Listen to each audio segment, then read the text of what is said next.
TET সংক্রান্ত বিষয়টা দিনের পর দিন একটা জটিল আকার ধারণ করছে। প্রথমত 1 সেপ্টেম্বর 2025-এ যে অর্ডার, যেখানে বলা হয়েছে যে প্রত্যেক শিক্ষক মহাশয়কে যাদের টেট কোয়ালিফাই করা নেই তাদের 2 বছরের মধ্যে টেট কোয়ালিফাই করে নিতে হবে। আর এখন আবার এই এসএলপি, দেখুন এই এসএলপির নাম্বার হচ্ছে 22-164 of 2024, Umakanta and another versus the state of UP and others. এখানে যে জাজমেন্টটা এসছে সেটা ঠিক ওই যে জাজমেন্টটা আমাদের 1 সেপ্টেম্বর 2025-এ এসছে তারই পরিপূরক বলা চলে। কারণ বিষয়টা হচ্ছে যে এই জাজমেন্টে কিন্তু পরিষ্কারভাবে এনসিটি যে টাইম টু টাইম যে সমস্ত নোটিফিকেশনগুলো এসছে এবং যে অ্যামেন্ডমেন্টগুলো হয়েছে এবং সেগুলোর কিন্তু টোটাল কিন্তু ক্লারিফাই করে দেওয়া আছে। চলুন আগে জাজমেন্টের মেন যে অংশ সেই অংশটা দেখে নিই এবং সেখান থেকে বুঝে নেওয়ার চেষ্টা করি যে টেট সংক্রান্ত বিষয়ে আলটিমেটলি কোন জায়গায় জটিলতাটা তৈরি হচ্ছে এবং 1 সেপ্টেম্বরের যে অর্ডার সেখান থেকে বাঁচার রাস্তাটা কী আছে। দেখুন বিষয়টা হচ্ছে উত্তরপ্রদেশের একটা স্কুল জেপিটি জুনিয়র হাই স্কুল, সেখানে শিক্ষক নিয়োগের জন্য একটা বিজ্ঞপ্তি বেরোয় যেটা 3 জুলাই 2011-তে, এবং যার জন্য অ্যাপ্লিকেশন করার শেষ সময় ছিল কিন্তু 16 জুলাই 2011। তারপর সেখানকার যে বোর্ড বিএসএ থাকে তারা কি করে না, ওখানে যারা চাকরি পান, যারা অ্যাপ্লিকেশন করেছেন তাদের ফাইনাল সিলেকশন করেন 13 মার্চ 2012-তে, এবং যারা ওখানে সিলেক্ট হয়ে যান তাদেরকে জয়নিং দেন কিন্তু 17 মার্চ 2012-তে। তাহলে একটা জিনিস এখানে পরিষ্কার যে উত্তরপ্রদেশের এই যে জেপিটি জুনিয়র হাই স্কুল তার যে নিয়োগের প্রক্রিয়া সেটা 3 জুলাই 2011-তে শুরু হয় এবং জয়নিং কমপ্লিট হয়ে যায় 17 মার্চ 2012-তে। প্রত্যেকটা টাইমই হচ্ছে 23 আগস্ট 2010 এনসিটি যে নোটিফিকেশন তারপরে এখানে কিন্তু টেটটা ম্যান্ডেটরি হওয়ার কথা। তারপরে কি বলছে দেখুন যে এই সময় উত্তরপ্রদেশে প্রথম টেটটা হয়েছিল 13 নভেম্বর 2011-তে। মানে ভালো করে দেখতে হবে বিষয়টা যে 13 নভেম্বর 2011-তে কিন্তু টেট হয়, তার আগেই কিন্তু বিজ্ঞপ্তি নেওয়ার কাজ কিন্তু শুরু হয়ে যায় এবং ফাইনাল যে বিজ্ঞপ্তি সাবমিশন সেটা কিন্তু 16 জুলাই 2011-তে কিন্তু কমপ্লিট হয়ে যায়। তারপর কি হয় না, তারপর এই যে প্রথম যে অ্যাপিল্যান্ট আছেন মানে যিনি এসএলপি ফাইল করেছেন তার 1 নম্বর অ্যাপিল্যান্ট, তিনি কিন্তু ওই 13 নভেম্বর 2011-র যে টেট সেটা কোয়ালিফাই করেন 25 নভেম্বর 2011-তে। কি বলছে দেখুন এই জায়গাটা না, state of Uttar Pradesh on 13 November 2011 and appellant number 1 clear TET on 25 November 2011।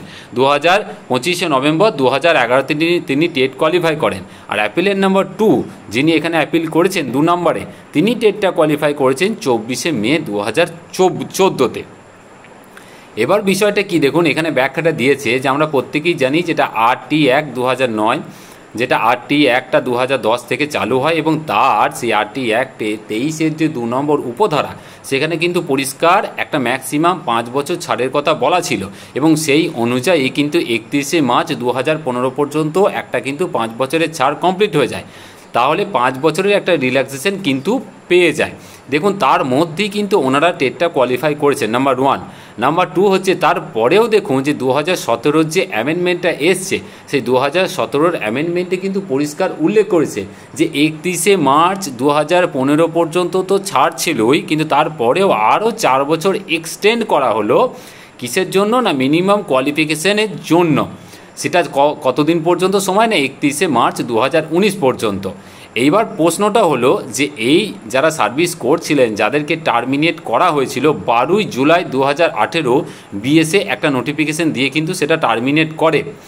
আমাদের মাননীয় বিচারপতি বা মাননীয় কোর্টের যে বক্তব্য সেটা হচ্ছে যেহেতু এরা যখন প্রথম অ্যাপ্লিকেশন করে তখন উত্তরপ্রদেশে টেট বলে কিছু ছিল না, ওদের প্রথম টেটটা হয় নভেম্বর 2011-তে এবং তারপরে টাইম টু টাইম যে ছাড়গুলো ওনারা ছাড়ের মধ্যে ছিলেন এবং তার মধ্যেই দেখা যায় যে ওনারা যেহেতু টেটটা কোয়ালিফাই করে নেন তাহলে 12 জুলাই 2018-তে বিএসএ যে অর্ডারটা করে এবং যার ভিত্তিতে ওনাদের টার্মিনেট করা হয় টেট নেই বলে, সেটার কোনো রকম বৈধতা থাকে না এবং পরবর্তী সময়ে এই অর্ডার কপির মাধ্যমে কিন্তু এই বিএসএর যে অর্ডার মানে টার্মিনেশন অর্ডারটাকে কিন্তু খারিজ করে দেওয়া হয়। তার সাথে সাথে এখানে সিঙ্গেল বেঞ্চের যে অর্ডারটা, মানে সিঙ্গেল বেঞ্চে যেটা ওই বিএসের অর্ডারটাকে আপহোল্ড করেছিল, মানে ওনাদের টার্মিনেশনটাকে ভ্যালিড বলেছিল, সেটাকেও কিন্তু খারিজ করে দেওয়া হয়। ডিভিশন বেঞ্চ যেটাকে বলেছিল যে না ওনাদের টার্মিনেশনটা ঠিক আছে, ওনাদেরটাকেও কিন্তু খারিজ করে দেওয়া হয় এবং তার সাথে সাথে ওনাদেরকে কিন্তু পুনরায় জয়নিং এবং সুযোগ সুবিধা দেওয়ার জন্য কিন্তু বলে দেওয়া হয়।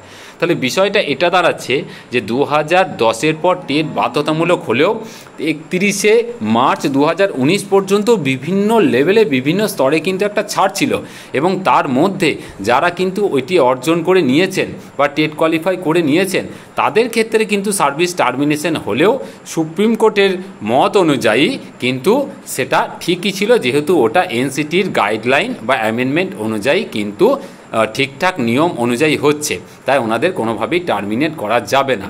এবার বিষয়টা কোন জায়গায় দাঁড়াচ্ছে দেখুন, 1 সেপ্টেম্বরেও সে একই প্রসঙ্গ উঠে এসেছিল এবং সেখানেও কিন্তু বলা হয়েছিল যে 31শে মার্চ 2019 পর্যন্ত কিন্তু একটা ছাড় ছিল এবং তারপরে কোনো ছাড় নেই।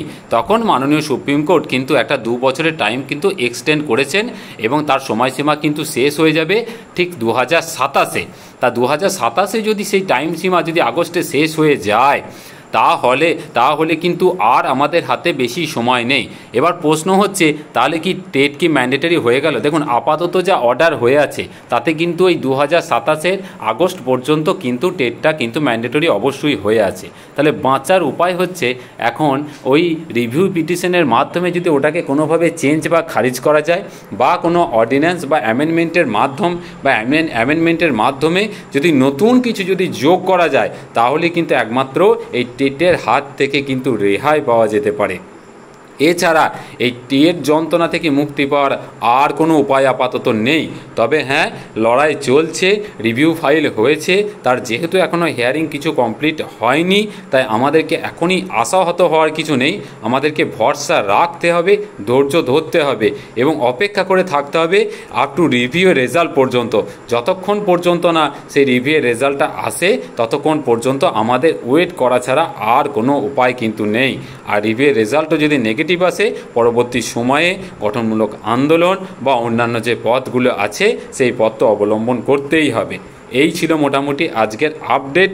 একটু দুঃখ, একটু খারাপের আপডেট হলেও কিছু করার নেই, এইটুকু আপনাদের সামনে তুলে ধরার ছিল তাই তুলে ধরলাম। চেষ্টা করবেন খুব ভালো থাকার, আর একটু ধৈর্য ধরুন, একটু শান্ত থাকুন। পরবর্তী আপডেট নিয়ে আবার আপনাদের সামনে হাজির হব। খুব ভালো থাকবেন, ধন্যবাদ।